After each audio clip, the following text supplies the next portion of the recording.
What is going on, guys? This is just going to be a short little video about how blitzing works in this game. It got a much needed facelift from Axis and I's Global 40, and I think you guys are going to like it. So let's go.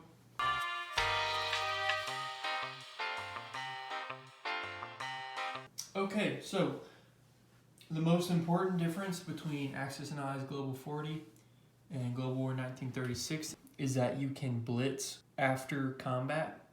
In this game, you don't have to just blitz through an empty territory. You can actually have combat and then blitz on through afterwards. The only stipulation being that the combat lasts only 1 or 2 rounds, so less than 3. If your combat lasts 1 or 2 rounds, you can then move on to an adjacent territory using tanks. You're using your medium armors paired 1-to-1 with a couple different types of units. You can have 1 mech for every medium armor. You can use self-propelled artillery. A little bit rare, kind of expensive, but it's an interesting combo.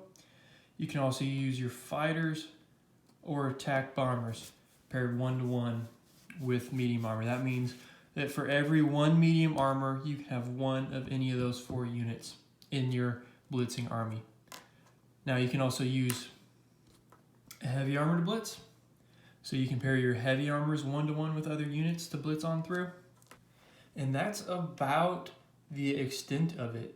You know, the stipulations are your first combat lasts 1 or 2 rounds, and then you can blitz through to an adjacent zone, pairing 1-to-1. Your medium armors are the catalysts, or heavy armor are the catalysts, and you can pair with them at a 1-to-1 ratio mechanized infantry, self-propelled artillery, fighters, or attack bombers.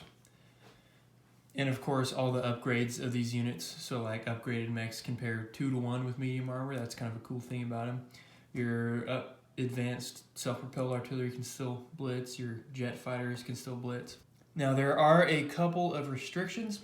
You can't blitz into or out of any type of terrain or fortifications.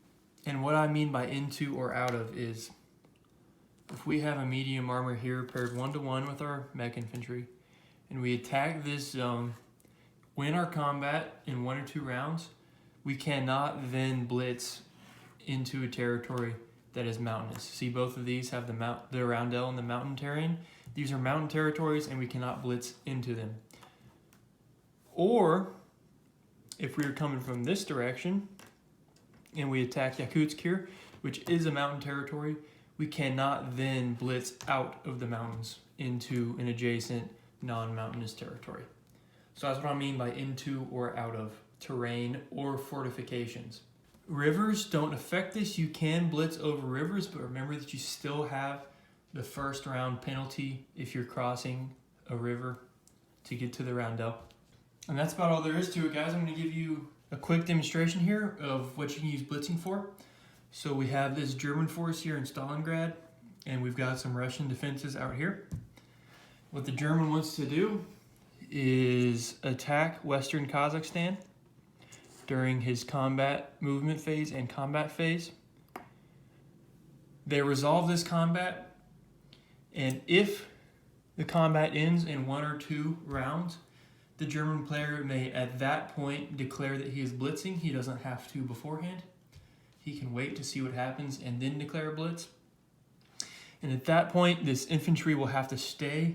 Infantry obviously cannot blitz. But a cool thing he can do is, if he wants to take both of these 2 territories, he can split up a blitz out of a territory and say send a fighter over here, 2 mech infantry over here, and then 1 of those mech infantry right here. And so then you can resolve both these combats as well. And that's how your blitzing is going to work, guys. All right, I'll see you next time.